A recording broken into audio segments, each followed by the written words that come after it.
ಒಳ್ಳೆ content actual ಆಗಿ ಪ್ರಯೋಗ. ಒಂದ್ ಕಡೆ ಉಪೇಂದ್ರ ಅವ್ರ ಶಿಷ್ಯ ಅಂತ ಹೇಳಿದ್ರೆ ಈ ಒಂದು ಅಭಿಮಾನ ಯಾಕಂದ್ರೆ ಜನ ನೋಡೋದಲ್ಲ ಒಂದು ಒಳ್ಳೆ ರೆಸ್ಪಾನ್ಸ್ ಖುಷಿ ಇದೆ. ಮೊದಲ ಪ್ರಯತ್ನ ತುಂಬ ಖುಷಿ ಇದೆ ನನಗೆ. ನಾನು ಆ್ಯಕ್ಚುಲಿ ಇವತ್ತಕ್ಕೆ ಕಾಯ್ತಾ ಇದ್ದೆ. ನಿನ್ನೆ ಅದೊಂದು ಪ್ರೀಮಿಯರ್ ಅಂತ ಇತ್ತು, ಬಟ್ ಅಲ್ಲೆಲ್ಲ ನಮಗೆ ಗೊತ್ತಿರೋರೇ ಬರ್ತಾರೆ, ಚೆನ್ನಾಗಿದೆ ಅಂತ ಹೇಳ್ತಾರೆ ಅನ್ನೋ ಒಂದು ಇದರಲ್ಲಿ ಇವತ್ತೇನೋ ಹೇಗಿರೋದು ರೆಸ್ಪಾನ್ಸ್ ಅಂತ ನೋಡೋಕೆ ವೆಯ್ಟ್ ಮಾಡ್ತಾ ಇದ್ದೆ. ಬಟ್ ನಿನ್ನೆ ನನಗೆ ಉಪ್ಪಿ ಸರ್ ಒಂದು ರಿಯಾಕ್ಷನ್ ಕೊಟ್ಟಿದ್ದು ನೋಡಿ ನನಗೆ ಅಲ್ಲೇ ತುಂಬ ಸ್ಯಾಟಿಸ್ಫೈ ಆಗೋಯಿತು. ಅವ್ರು ತುಂಬ ಖುಷಿಪಟ್ಟು I am proud of you ಅನ್ನೋ ಒಂದು ಮಾತು ಹೇಳಿ ನನಗೆ ನಿಜವಾಗ್ಲೂ ಖುಷಿ ಆಯಿತು ಅಂತ ಹೇಳಿದ್ರು. ಸೊ ಅದು ಅಲ್ಲೇ ನನಗೆ ಸ್ಯಾಟಿಸ್ಫ್ಯಾಕ್ಷನ್ ಸಿಕ್ಬಿಡ್ತು. ಬಟ್ ಇಲ್ಲಿ ಮತ್ತೆ ಜನರ ರಿಯಾಕ್ಷನ್ಸು ಎಲ್ಲರದು ರೆಸ್ಪಾನ್ಸ್ ನೋಡಿದಾಗ ತುಂಬ ಖುಷಿಯಾಗುತ್ತೆ. ನಾನು ಆಲ್ರೆಡಿ ತುಂಬ ಕಡೆ ಹೇಳ್ಬಿಟ್ಟಿದ್ದೀನಿ ಜನರಿಗೆ, ದಯವಿಟ್ಟು ತಿಳ್ಕೊಳ್ಳಿ ಚೆನ್ನಾಗಿದೆ ಅಂದರೆ ಹೋಗಿ ಅಂತ. ಇವತ್ತು ಅದನ್ನೇ ಹೇಳ್ತೀನಿ, ಲೇಟ್ ಮಾಡಬೇಡಿ. ನಿಮಗೆ ಗೊತ್ತಿರೋರು ಕಾಲ್ ಮಾಡಿ, ಅಥವಾ ನೀವು ಯಾವ ರಿವ್ಯೂರ್ಸ್ನ ನಂಬ್ತೀರಾ ಅವ್ರನ್ನ ಫಾಲೋ ಮಾಡ್ತೀರಾ, ಅವ್ರದ್ದು ವ್ಯೂಗಳು ನೋಡಿ ಚೆನ್ನಾಗಿದೆ ಅಂದರೆ ಇಮಿಡಿಯೇಟ್ ಬಂದು ಸಿನಿಮಾ ನೋಡಿ ಅಂತ ಕೇಳ್ಕೊಳ್ಳೋಕೆ ಇಷ್ಟಪಡ್ತೀನಿ. ಬೇರೆ ಸಿನಿಮಾಗಳು ಈ ಥರ ಬೇರೆ ಬೇರೆ ವಿಧಾನದಲ್ಲಿ ಇರುವಂಥದ್ದು ಅಂಥ ಸಂದರ್ಭದಲ್ಲಿ ಬೇಬಿ ಅರ್ಜುನ್ ರೆಡ್ಡಿ ಅಂತ ಹೇಳಿದ್ರೆ ಕನ್ನಡಕ್ಕೆ ಒಂದು ಒಳ್ಳೆ ಪ್ರಯತ್ನ ಅಂತ. Thank you. ಎಲ್ಲ ಏನೇನೋ ಹೇಳ್ತಾ ಇದ್ದಾರೆ, ಬಟ್ ಇದೆಲ್ಲ ಒಂದು ವೀಕ್ ಆದಮೇಲೆ ಕೂತ್ಕೊಂಡು ಎಲ್ಲಾನು ಮೋಸ್ಟ್ಲಿ ಡೈಜೆಸ್ಟ್ ಮಾಡ್ಕೊಬೋದು ಅನ್ಸುತ್ತೆ. ಈಗ ಉಪೇಂದ್ರ ಸರ್ ನೆನ್ನೆ ಹೇಳಿದ್ರಂತೆ ತುಂಬಾ ವರ್ಷಗಳಾದ್ಮೇಲೆ ಯಾರು ನಂತರ ಸಿನಿಮಾ ಮಾಡಿರಲಿಲ್ಲ, ನೀವು ಮಾಡಿದೀರಾ ಅಂತ ಹೇಳಿದ್ರೆ.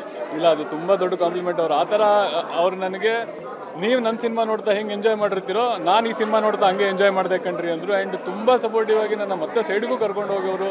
ನಾನು ಕ್ಯಾಮ್ರಾ ಮುಂದೆ ಅಂತ ಅಥವಾ ಜನಗಳಿದ್ದಾರೆ ಅಂತ ಹೇಳ್ತಾ ಇಲ್ಲ, ನಿಜವಾಗ್ಲೂ ಹೇಳ್ತಾ ಇದ್ದೀನಿ, ಈ ಸಿನಿಮಾ ಗೆಲ್ಲುತ್ತೆ, ನೀವು ನಿಲ್ಲಿಸ್ಕೊಳ್ಳಿ ಈ ಸಿನಿಮಾನ ಅಂತ ಹೇಳಿದ್ದಾರೆ. ನನಗೆ ಅದು ತುಂಬ ಖುಷಿ ಕೊಡ್ತು.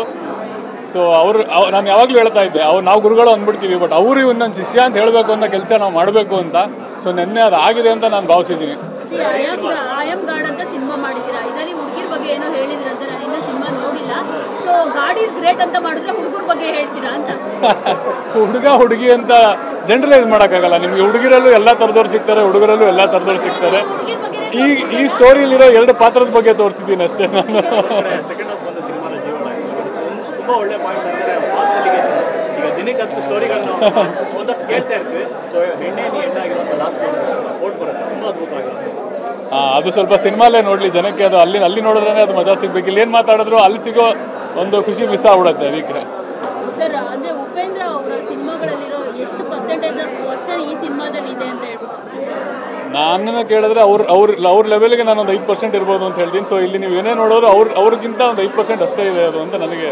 ಆ್ಯಂಡ್ ನಾನು ಅದನ್ನು ಹೇಳೋಕ್ಕೆ ಇಷ್ಟಪಡ್ತೀನಿ, ಏನೂ ಎಕ್ಸ್ಪೆಕ್ಟೇಷನ್ ಇಲ್ಲೇ ಒಳಗಡೆ ಬನ್ನಿ, ಇಷ್ಟ ಆಗುತ್ತೆ ಅಂತ ಭಾವಿಸಿದ್ದೀನಿ. ಯಾಕಂದರೆ ನಿನ್ನೆ ಇವತ್ತು ರಿಯಾಕ್ಷನ್ ನೋಡಿ ಆಗ ಅನ್ನಿಸ್ತಾ ಇದೆ. ನೀವು ಸಿನಿಮಾ ನೋಡಿಲ್ಲ ಅಂತ ಇದ್ದೀರಾ, ದಯವಿಟ್ಟು ಒಂದ್ಸಲಿ ನೋಡ್ಬಿಡಿ.